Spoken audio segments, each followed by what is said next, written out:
नमस्कार दोस्तों। अगर आपका जॉब प्रोफाइल कुछ ऐसा है कि आप घंटों कंप्यूटर के आगे बैठे रहते हैं या आपको बहुत ड्राइविंग करनी पड़ती है, तो ये कारण हो सकता है आपके वीक शोल्डर और स्टिफ शोल्डर्स का, जो कि कारण बन सकता है आपके शोल्डर पेन का।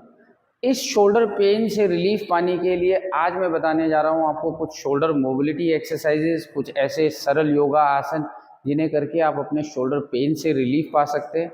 ये वीडियो उन सभी लोगों के लिए बहुत हेल्पफुल है जिन्हें किसी भी तरीके की शोल्डर प्रॉब्लम है, स्टिफ शोल्डर, फ्रोजन शोल्डर या शोल्डर और आर्म के अराउंड किसी तरीके का पेन बना रहता है।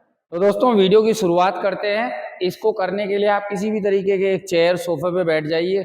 इन सारी एक्सरसाइजेस को अपने ऑफिस में भी कर सकते हैं, आप अपने खाली टाइम में, अपने कॉलेज में बैठे बैठे कर सकते हैं। तो सबसे पहले दोनों हाथों को इंटरलॉक करके अपने सर के पीछे इस तरह से फंसा लीजिए और धीरे धीरे अपने एल्बोज को आगे लाइए और मूव कीजिए पीछे की तरफ। एल्बोज को धीरे धीरे आगे और एल्बोज को धीरे धीरे पीछे। ऐसा करने से हम अपनी शोल्डर, स्कैपुला की जो मसल्स हैं, जो जॉइंट हैं, उनकी तरफ ब्लड के सर्कुलेशन को बढ़ा देंगे। इन मसल्स की स्टिफनेस को थोड़ा रिलीज करने में ये मूवमेंट हेल्प करेगा और इस मूवमेंट के हम कम से कम 12 रिपीटेशन, ऐसे जल्दी जल्दी मूवमेंट नहीं करने हैं। मूवमेंट थोड़ा स्लो है ताकि पूरा डीप स्ट्रेच हमारी शोल्डर ब्लेड्स हमारे अपर शोल्डर्स के इर्द गिर्द। इस एक्सरसाइज को कंप्लीट करने के बाद आप अपने दोनों आर्म्स को इस तरह से स्ट्रेच कर लीजिए साइडवेज। धीरे धीरे रोटेट कीजिए पूरी बाहों को, अपनी बाजुओं को, एंड टर्न इट अपोजिट। जैसे आपके आर्म्स को पकड़ के कोई रोटेट कर रहा हो, ट्विस्ट कर रहा हो, तो twist completely in and then out, in and out. Movement को धीमी गति के साथ दोहराते जाइए। ऐसा करने से हम अपने पूरे रोटेटर कफ जॉइंट को अच्छी एक्सरसाइज देंगे, इन मसल्स की टाइटनेस को रिलीज करेंगे, इनमें ब्लड के फ्लो को बढ़ाएंगे। तो इस मूवमेंट को हमें धीमी गति के साथ 12 से 15 रिपीटेशन दोहरा।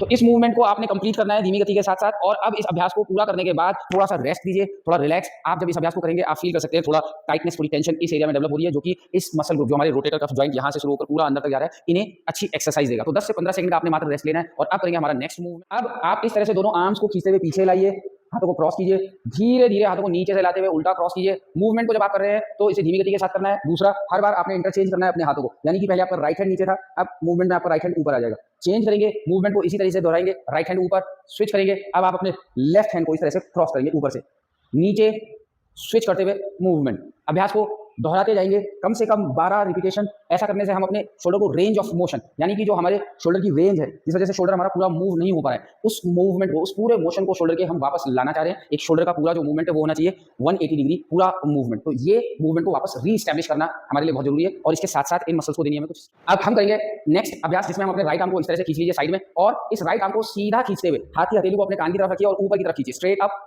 टर्न कीजिए हैंड को उल्टा और सीधा पीछे लेके आइए, उल्टा और पीछे, धीरे धीरे नीचे, टर्न करते हुए वापस आगे। आर्म को अपने कान के पास से हटाते हुए लाएंगे, टर्न करेंगे एंड धीरे धीरे हाथ को उल्टा करते हुए नीचे अपनी थाई के पास। रिपीट करते जाएंगे स्लो मूवमेंट को कम से कम 10 बार। ऐसा करते हुए आप पूरे शोल्डर के इर्द गिर्द कुछ आवाज़ों को सुन सकते हैं जो आपके कंधों के अंदर से आ रही है, जो कि आपकी टाइटनेस है, स्टिफनेस है, वहाँ जो नॉट्स बनी हुई है आपने एड्रेस कर रहे हैं इस मूवमेंट के साथ। तो 10 बार आपने इस अभ्यास को राइट हैंड से दोहराया, 10 टाइम आपने इसे अपने लेफ्ट हैंड से अपोजिट साइड से दोहराया। ध्यान इस बात पे दीजिए कि अगर आपको राइट शोल्डर में पेन है तो अभ्यास को आपने केवल राइट शोल्डर से ही नहीं दोहराना है, आपने मूवमेंट को दोनों हाथों से जरूर दोहराना है, क्योंकि ऐसा करने से आपके दोनों साइड के पूरे मूवमेंट वापस आएंगे और ज्यादा फोकस आप अपनी नेक्स्ट एक्सरसाइज एक डंडे के साथ करेंगे। आप घर की ब्रूम स्टिक, झाड़ू की जो डंडी होती है उसका इस्तेमाल कर सकते हैं, वाइपर का डंडा उसको यूज कर सकते हैं। इस तरह से धीरे से पकड़ लीजिए और आर्म को स्ट्रेच करते हुए मूवमेंट को स्लो तरीके से पीछे लेके जाएंगे ऐसे, और धीरे धीरे आगे की तरफ लाएंगे। इस मूवमेंट को जब आप दोहरा रहे हैं, आर्म को ऊपर लेके जब आप जाते हैं, स्ट्रेच कीजिए अपने पूरे शोल्डर्स को ऊपर और पीछे, नाउ शोल्डर्स धीरे से नीचे। मूवमेंट को इसी तरह से दोहराएंगे। अब काफी सारे लोगों के ये मूवमेंट बहुत रेस्ट्रिक्टेड होंगे, जब वो इस अभ्यास को दोहराएंगे तो उनके हाथ शोल्डर इससे ज्यादा पीछे नहीं जाएंगे, तो उन्हें ये जोर जबरदस्ती नहीं करनी है। हर मूवमेंट को स्लो अपनी कैपेसिटी के हिसाब से, अगर आपसे इतना ही बन पड़ रहा है तो आप इतना ही अभ्यास को स्लोली मूव करेंगे। अभ्यास को 10 से 12 बार दोहराएंगे, बहुत ज्यादा हर मूवमेंट को नहीं करेंगे। तो अभी तक हमने जो एक्सरसाइजेस की, जो मूवमेंट की है, ये पूरी शोल्डर की मोबिलिटी के लिए, शोल्डर को स्ट्रेच देने के लिए, उनकी स्टिफनेस को दूर करने के लिए थे। अब हम अगले स्टेप में करेंगे शोल्डर की स्टेबिलिटी और स्ट्रेंथ के लिए मूवमेंट, क्योंकि हमारे शोल्डर की स्टेबिलिटी बहुत जरूरी है। इस पेन को रिलीज करने के लिए उनके इर्द गिर्द के जो स्टेपुला, शोल्डर जॉइंट, रोटेटर कफ, ये जितनी भी मसल्स हैं, इनको स्टेबिलिटी देंगे और कुछ स्ट्रेंथ देंगे। इसके लिए हमें जरूरत होगी 2 लाइट डंबल्स, यानी कि 2-2.5 किलो के डंबल्स, या आप 1-1 लीटर की 2 पानी की भरी हुई बॉटल्स का इस्तेमाल। अब इस अभ्यास को करने के लिए आप खाली दीवार के अगेंस्ट इस तरह से खड़े हो जाइए। 2 लाइट डंबल्स या पानी की भरी हुई बॉटल्स का आप इस्तेमाल करेंगे। अपनी कोहनियों को, एल्बोस को बॉडी से चिपका लीजिए इस तरह से, घुटनों को थोड़ा सा बेंड करके, बैक सीधी फ्लैट, और धीरे धीरे अपने आर्म्स को सीधा मूव कीजिए बाहर। अपनी स्टेपुला को आप एक दूसरे के पास लाना चाहते हैं और वापस अंदर। मूवमेंट स्लो, कंट्रोल्ड, अंदर और बाहर। 1, move it slowly out and then normal position. 2 and then slowly normal. 3 and normal.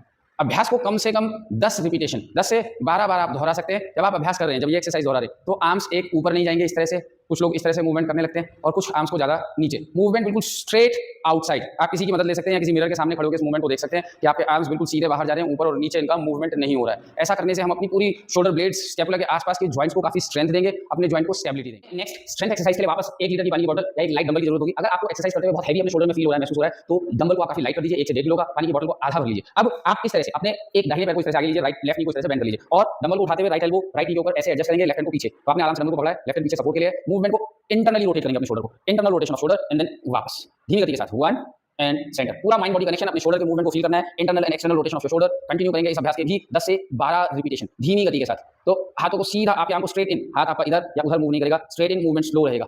तो ऐसे आपने इस एक्सरसाइज के 12 रिपीटेशन दोनों तरफ से। तो ये शोल्डर पेन रिलीफ के लिए दी हुई जानकारी आपके लिए काफी मददगार रही होगी। वीडियो अगर आपको पसंद आया हो तो इसे लाइक कीजिए, चैनल को सब्सक्राइब कीजिए, वीडियो को साझा कीजिए अपने दोस्तों के साथ।